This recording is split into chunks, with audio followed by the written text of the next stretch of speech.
And we are live. How they say Yes, 3, 2, 1, and we're live. right. Showtime. I crack myself up sometimes. Hello, everyone. I am Joyce Johnson, author, speaker, sales champion, coach, and founder of Why Sales Network. Welcome to Thursday Therapy. As you guys know, but I'll say it again for the newcomers, I created Thursday Therapy because after writing my book or through the writing process of No Back Doors for Me, I felt like I needed a little therapy. So Thursday therapy was created, and this is actually our last planned session. And maybe we'll just record something and put it out there. But today I have a very special guest with me. It's my baby sister. And her name is Yolanda Bivens. I may say Shelly because that's what I call her. Long story. Everyone's like, well, one time someone thought I had like three sisters because I would call her Yolanda, Michelle, and Shelly. And I'm like, no, I have one sister. Wonderful. So proud to introduce you guys to my baby sister. And I think it's perfect because you met my mom. My mother and I talked in the beginning and we kicked it off, and now you get to meet my sister. So, Yolanda, introduce yourself to our followers. Sure. Well, I am Yolanda Bivens. Really excited to be here today and always excited to support my big sister. She was trying to give me a briefing on Therapy Thursdays, and I was like, girl, I'm a fan. I have been watching Therapy Thursdays. So my name is Yolanda Bibbins. I am a educator, first and foremost and always. I have been in education for 21 years. And I know what you're thinking, but you look so young and beautiful. I know, but it has been 21 She just years. had her 21st birthday. That's right. I started teaching while I was in diapers. So I've taught everything pretty much from first grade to incoming college freshmen at Lone Star College. And so the past decade, I've been a coach, like an instructional coach. I've also worked as a teacher development specialist in Houston, Texas. And now I live in Nashville, Tennessee, where I am a manager of resident development, which is a fancy name for someone who coaches and mentors brand new baby teachers to the profession. What I love about this role, though, is that I am working with non-traditional teachers. So these are not college graduates. They have been in the game, they've been working in different fields, and now they're following their dreams of becoming educators, and I get to be a part of that process. So I really, really love it, and I'm excited to be here with y'all. Thank you, Shelly. Well, Yolanda, I got to say your professional name on here. Thank you, Yolanda, for joining us for Thursday Therapy.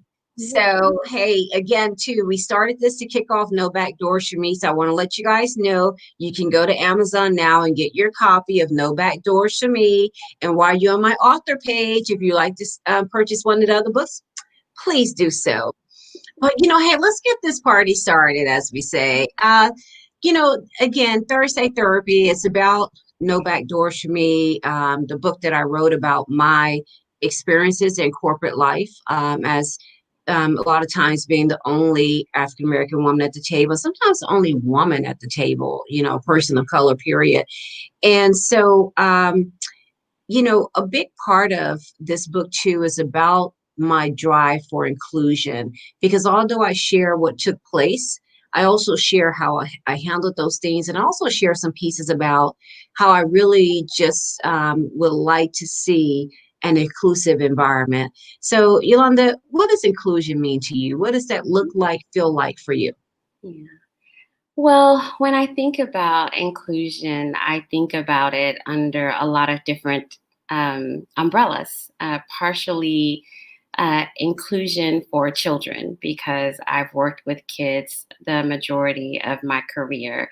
Although I train adults now, I'm still working in school settings, and so I'm always around children. When I think about inclusion, I think the simplest way to define it would be that you feel included. in a group or in a structure. And so it's just having that equal access for everyone. Um, when I think about it for kids, I see how kids who are sort of neglected or not included, sort of that outcast student who's eating alone or at recess alone, I see how damaging and traumatic it is for them. And I guess the other side of that umbrella includes myself because I am a woman of color. I also identify as a lesbian woman. And so I have experiences with being excluded in that capacity. And so inclusion, the same way for me as it is for kids, being able to feel included and welcomed, and being able to be a part of a structure or that group. Yes, and so one for the kids, there was a piece that I wrote in my book that in Little League now, right, in the little pre-leads and things, they Mhm. have their rules is that every kid gets to play, right? Every kid gets to play. And when you talk about being excluded and having your heart broken early age is when we have, and remember when we grew up, we had this big field in the middle, right? And Right, everyone would gather there to play kickball and dodgeball and football or whatever ball was going on that day. And so the worst feeling is when people are picking teams and you don't get selected, right. right? That is like the really the first part of inclusion, exclusion that we all felt, Mhm. and we felt that we weren't a part of it. And maybe they played marbles with us or jacks or whatever. I know my young people, just Google it, okay? Just go to Google, look these terms up that we're talking about. I know you guys are like, what is Miss Joyce talking about today? But that, and now they have that where every kid gets to play, every kid gets an award, everyone gets equal time, and there it's really about equality, which I think equality is the key in a lot of cases to building an inclusive environment. Because if we have equality, then we have all this everybody at the table, right? So I really think that the little Pee-wee leads have created the best corporate DEI program out there. Mhm. Mhm. And so, and then, you mentioned being an African American woman and a woman that identifies as lesbian. So also one of the things that I wrote in corporate, and I wish I had that in front of me, I would probably read it, was a skit about inclusion. And I actually interviewed you for the piece on skit for the LGBTQ one, because I just feel like everyone has a voice, African Americans, Latinos, veterans. Everyone was represented there. A Caucasian woman, Caucasian men. We all have a way that we feel about not being included, Mhm. or being fearful of not being included. And so, I included those skits in my book because I wanted people to understand how it feels for each group when we're not included. Mhm. Sure, And it's so important to be able to walk in the shoes of someone else. And that's one of the things that I love so much about literature is that literature has the ability to let you experience someone else's life through their eyes, through their shoes, in their experiences. And it's a really powerful thing to be able to do that. that's a good point, and I guess that's what I was doing in writing No Back Doors for Me. I wanted people to understand, because I think people a lot of times just think that I am in this perfect world, that I live in this bubble, right? And everything's okay in the world with Joyce. And so, and then also as a person that's been a mentor in corporate and outside of corporate, when you're mentoring, I think the toughest job is just trying to stay in that positive and give people that positive encouragement that they need. I can recall one time a young man calling me in corporate, and I was having a really bad day because I was being beat up on by, my leaders. And I consider myself to have been a very engaged employee, right? Mhm. And so I don't know exactly what I said, but it was something like, well, I really wouldn't waste my time doing that because this is this and this and that. And then when I hung up with him, I was like, oh my gosh, what did I just do? Right. Because I really just told him the truth about this organization. I was like, we were just at a conference, and that particular organization it was hundreds of people on that team. And there were maybe three Caucasian women. There were no African Americans, no Mexican people, no Latino people, no Asian. Just it was just an all white group, and I was like, wow, and that was within our company. But when you go to these conferences and you get to see the different teams and all the teams sit together, and I just remember, so I remember telling him that, and so I had to call him back, like I remember sending him an email, and I was like, I want to have a follow-up call with you so we can talk about that further. And then I had to do my whole spin thing. But Mhm. I felt like, like I say, you only get the one time to make a first impression. I felt like my first impression about that wasn't good. So when you're a mentor, you're mentoring other people, you have to suppress a lot of things that's going on in your own life. Mhm. And so I realized I had done a lot of that through my professional career. Yeah. And I think, I mean, something you said that's really profound in what you were sharing was representation and being able to look at that panel and not see any Black faces and sometimes not see any female faces, depending on the setting. And so I work, I'm very much drawn to Title I schools, schools that really serve like the underserved populations. And You are. I'm very drawn to being that image. I want them to see people who look like them that are working in a professional setting and getting it done. And so that representation is so valuable and so important for not just for us, but also for our kids. When I am working in a school, I may be working in a school that's, 90% African American or 90% Hispanic. And then I look at the teachers and I look at the administrators, and they don't reflect the kids who are attending that school.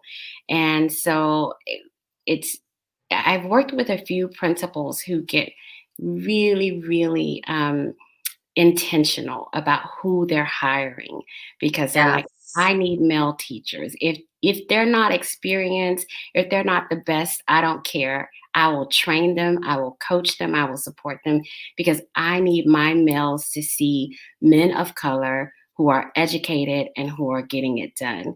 And that representation makes a difference. You can really see a campus turn around based on the type of representation that you have in front of the kids.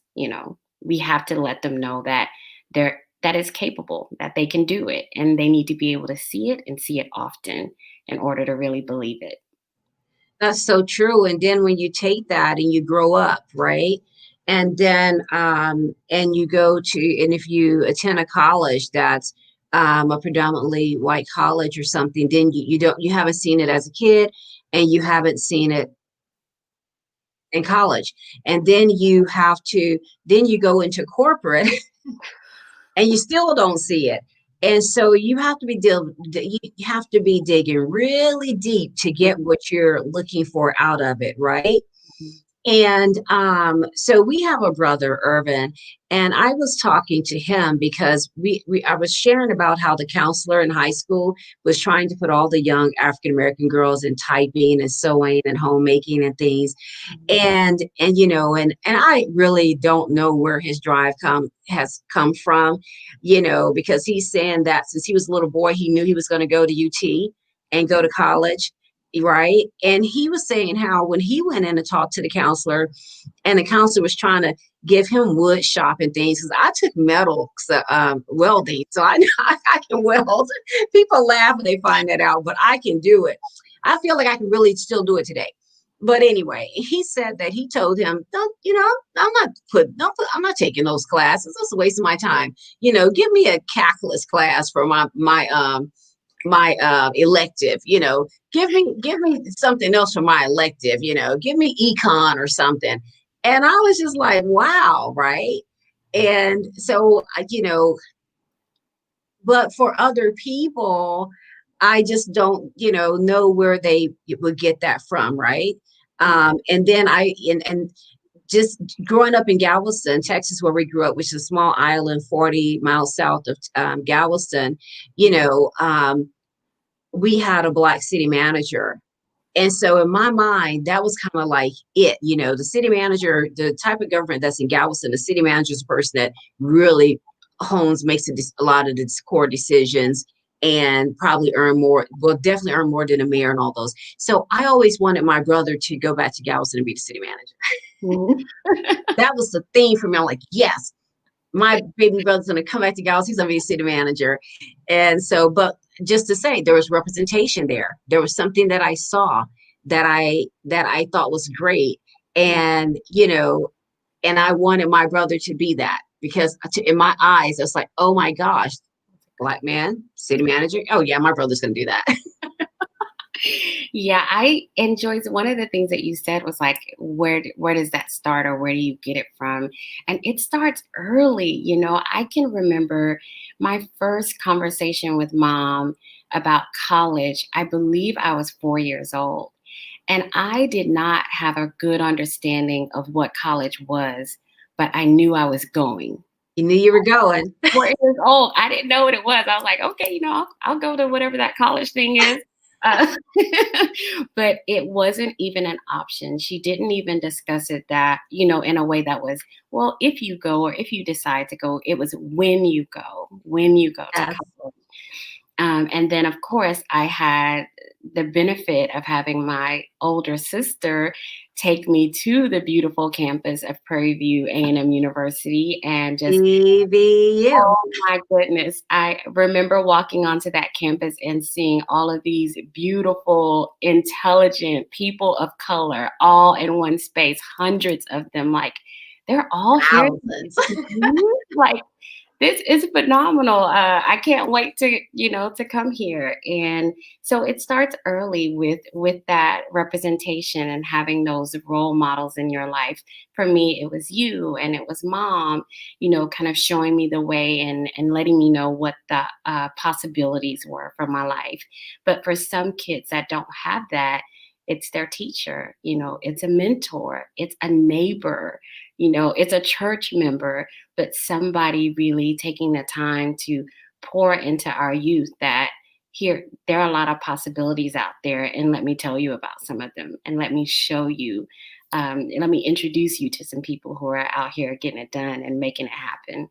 Yeah, that's certainly true. And I shared that in my book, that I think when it was the part about writing the rebuttal, on the first time I had to write a rebuttal, something, I had no idea what it was, but mom and Aunt Lillian and, knew what it was, and was able to coach me through it.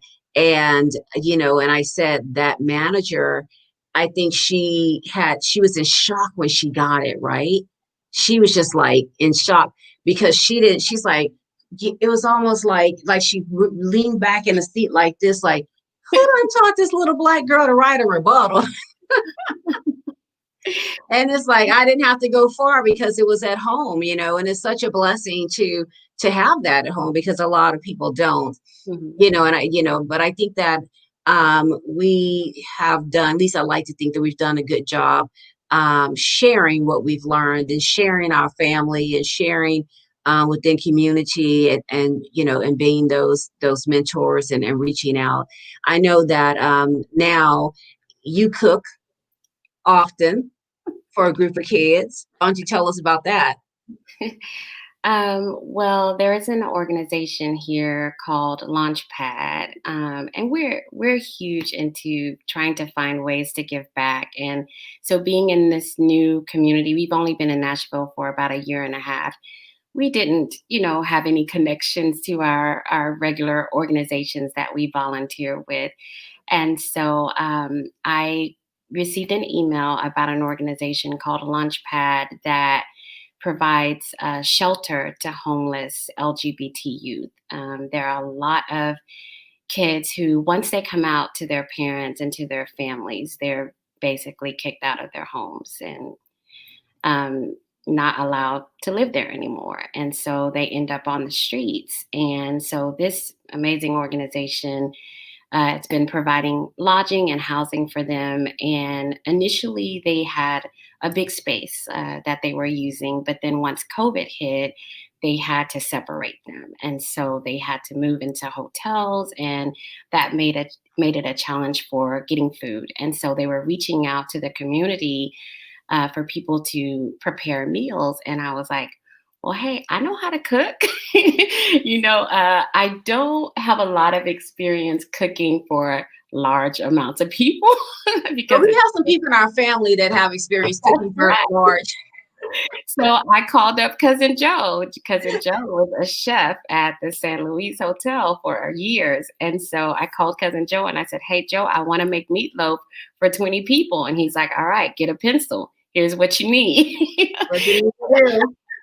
And so I went to the store and I got all the products and packaged it up. And the very first time that I prepared meals, I was so intentional about including a little card with a message that just said, like, you matter and you're important and you are loved. And so each one of the meals that I packaged, I put a note in there just to let them know that they're loved and they're important and they're valuable. I felt like that was a message that they needed to hear. And writing those notes, it's a self-fulfilling message as well. Like, I have to remind myself, you're important and you're valuable and you're making a difference. And so that is just one of the ways that we choose to give back. And we love supporting that organization. It's really amazing. Yeah, we used to do that when I would volunteer over at Lakewood here in Houston. Mhm. Um, Whenever we put packages together, we had to write a note to put in a package, and it's just really great because it really touches your heart when you're writing that note to someone. Mhm. Um, so it's dual. It's a dual purpose for sure, right? It helps you as it probably just as much or more than it helps the other person that's going to get it on the other side. True. Yeah. So I did find, I was fuddling around here and I did find that piece that I wrote. And, and I don't share much of the book on here. Do you mind, Shelley, if I share that? Sure. She's like, sure, sure, okay. I'm just going to share it because we're talking about people how they're feeling things. And so this was a piece of the skit that I wrote for the LGBTQ community. And it just says, hello, hello, how was your weekend? You ask of my peer, yet somehow you skip over me as if I'm not here. Why are you so afraid to hear about my life? Does it bother you that a beautiful woman like me has a wife? I saw you pointing at the lesbian and gay couples at dinner the other night. Do you doubt that they love one another less than you or Mike? We pray also for God's grace and not to be the sacrificial lamb in this war on hate. Mhm. All I want is equal pay, benefits, and inclusion for my children and my mate. We wake every morning, rainbow on our face, abandoned by our families and mourning for their embrace. At night, I'm tucked away in bed, bubbles dancing over my head, yet tears burning down my face because in your world I have no place. Mhm. Running to drown my sorrow in the sea, hoping someday that you will include me. And I felt like after talking to you and hearing the story um, about the LGBT community and like what you just said, these kids having nowhere to go because then their parents and their family um, don't embrace them. Mhm. And that's what inspired me to write that piece. And I included it in a book because I wanted people to get it. I want people to get how when you're discriminating against people and you're spewing out your hate, I had to block a couple people on Facebook recently because of that. It's just something I'm not going to tolerate. And I had a friend, I share with you, I had a friend whose son came out to him and he's in this tyrant of a space. And I was like, well, what's the big deal, right? I Mhm. was like, when my sister told me, I'm like, okay, right? You're still the same person. You didn't change from Friday to Saturday. She's still my sister. I still love her. She's still amazing. She's still beautiful. She's still wonderful. She's still smart. She's still loving. She's still caring. They're still the same people. Mhm. And the person and you're destroying their joy. You're destroying their light and things when you don't embrace who they are. So true. And you're also destroying your own inner spirit. You're destroying your own inner spirit because you're missing out on your child's life or whoever it was life that you loved, Mhm. because whether you say that you hate them or what have you, it's really love. You just don't know how to handle your own ego or whatever is going on with, I won't say just ego, but whatever is going on with you. And so I hope that someone reads that in the book and pick up the phone and call someone.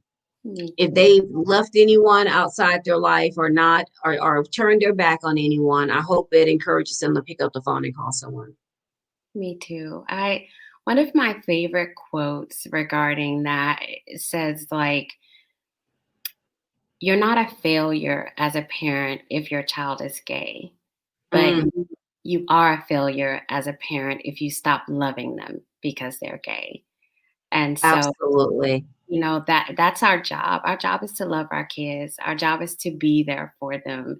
And whatever they're going through, no matter What what they're it, going through. unconditional love means just that, to love somebody without conditions. And I can't think of a greater way to be loved than to be loved without conditions, because none of us are perfect. We all have flaws and we all make mistakes. But, you know, what gets you through it are the people that love you and the people that are there for you no matter what. People that got your back no matter what, right?